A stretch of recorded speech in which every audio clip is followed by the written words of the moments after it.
वो 3 सीटें चौधरी शुजात साहब के हवाले से ये मैं अर्ज़ करूँगा कि वो तो सीट एडजस्टमेंट के लिए हो सकती हैं, हतमी फ़ैसला फिर भी नवाज़ शरीफ करेंगे, मगर दीगर जमातों के पंजाब के अंदर ना कोई सीट एडजस्टमेंट हम कर रहे हैं, ना कोई इत्तेहाद कर रहे हैं।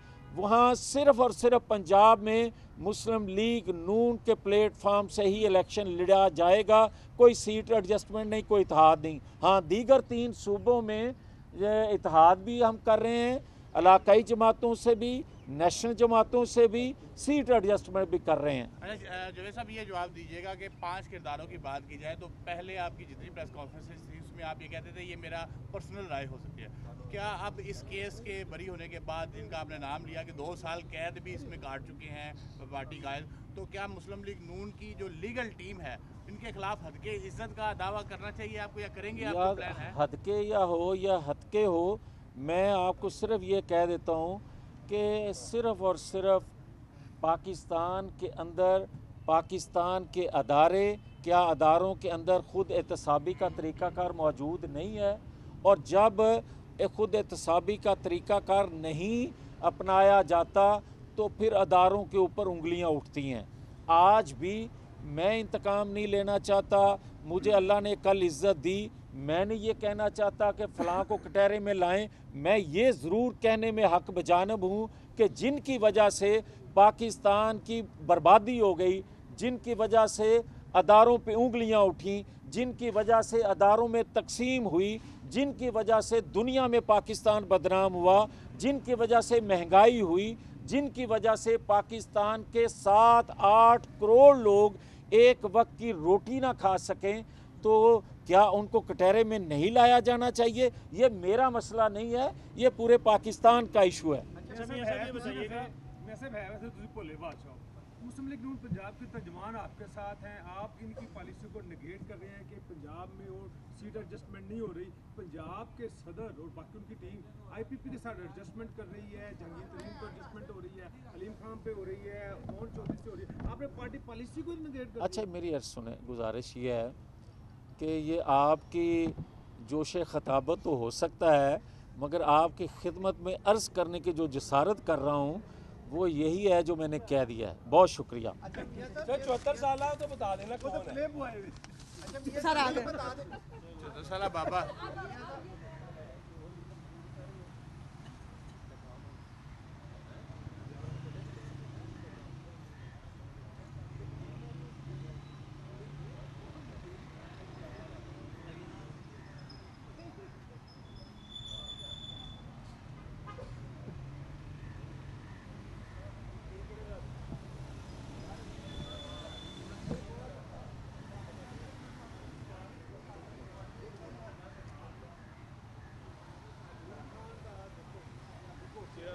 उन 16 माह में उनको इल्म था कि नवाज शरीफ को क्यों निकाला, मगर 16 माह गुजरने के बाद, हुकूमत ख़त्म होने के बाद शायद उनको भूल गया है कि उन्हें नवाज शरीफ को क्यों निकाला।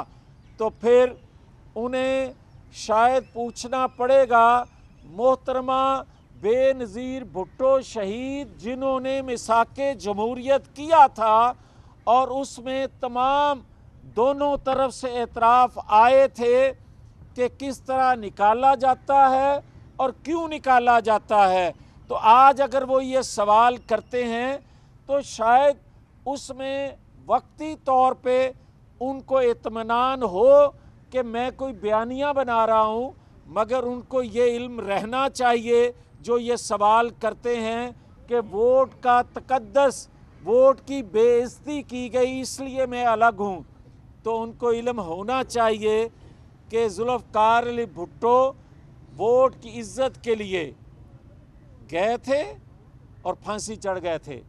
फिर उनके इल्म में ये बात होनी चाहिए कि नवाज शरीफ ने पाकिस्तान के दिफा को नाकाबिले तस्खीर बनाया था तो हाई जैकर बन गए थे। उनको ये इल्म होना चाहिए कि सी पैक देने की वजह से, पाकिस्तान में खुशहाली देने की वजह से नवाज शरीफ ताहयात नाहल हो गए थे। हाँ, एक चीज़ रह गई जिसका انہی عدالتوں سے فیصلہ یا ایک جملہ ضرور آنا چاہیے کہ 2017 کے جو کردار تھے، جو منصوبہ سازی اس وقت جن جن لوگوں نے کی، انتقام میں اتنے اندھے تھے کہ 5 سال کسی بڑے سے بڑے جرم کی سزا 5 سال نااہلی ہوتی ہے، مگر بیٹے سے تنخواہ نہ لینے پہ تاحیات جو نااہل کر دیا گیا۔ دنیا میں کوئی ایسا قانون نہیں ہے، مگر یہ بتا دیں کم از کم انہی کل جہاں سے فیصلہ آیا انہی عدالتوں سے، انہی عمارتوں سے، کہ کیا وجہ تھی؟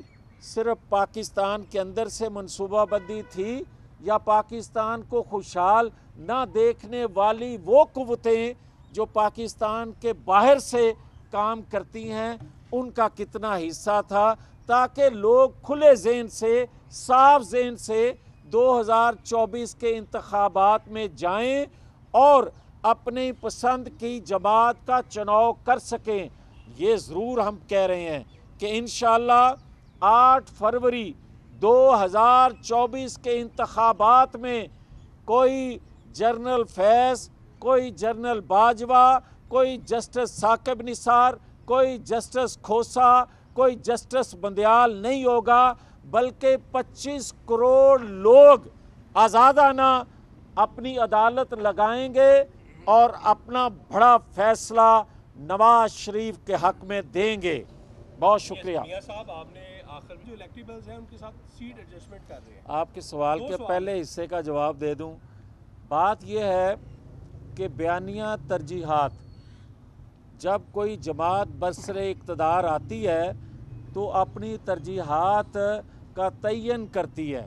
ہماری ترجیحات 25 کروڑ عوام کی ترجیحات ہیں۔ ہم یہ سمجھتے ہیں کہ فیض آباد دھرنے کی ججمنٹ دینے والے کے خلاف ریفرنس سے شروع کر لیا جائے۔ احتساب کسی جگہ تو رکنا چاہیے اس سلسلے کو، جو پاکستان کے اندر ایک منصوبہ بندی سے پاکستان کے اندر بگاڑ پیدا کیا جاتا ہے۔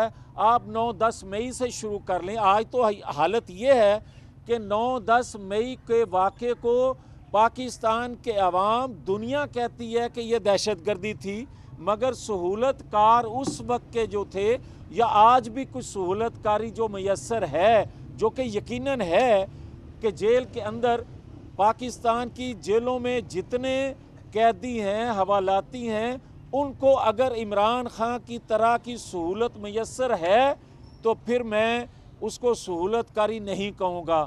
اور اگر عمران خان کو جیل کے اندر 8 کمروں کی دیواریں گرا کے اس کو بڑا ایک حال دے دیا جائے، اس میں 25 کے قریب میری اطلاع کے مطابق اب مشقتی ہو گئے ہیں، پہلے 10 تھے، پھر ڈاکٹر 10 کی لائن لگی ہوئی ہے، پھر پکی عمر کی مرغیاں، دیسی مرغیاں اس کو دی جا رہی ہیں۔ یہ سارا جو سلسلہ ہے، کیا کسی اور قیدی کو میسر ہے؟ یہ سہولت کسی کو ہے اور نہیں ہے۔ تو اس لیے یہ میں کہوں گا کہ یہ ناانصافی باقی جیل کے قیدیوں سے نہیں ہونی چاہیے۔ اور جہاں تک آپ کا یہ سوال ہے کہ اندر ٹکٹوں کی تقسیم جو ہے اتنا دیر کیوں لگ رہی ہے، وہ آپ کے سوال کا جواب ہی یہ ہے کہ ہماری پہلی ترجیح یہ ہے کہ ہم پارٹی کے جو ورکر ہیں، پارٹی کے جو جانثار ہیں، جنہوں نے پارٹی کو بدترین حالات میں زندہ رکھا، جنہوں نے نواز شریف کے بیانیوں کو گھر گھر پہنچایا، ہماری ترجیح پہلی اور آخری یہی ہے کہ ہم ان کو ٹکٹ دیں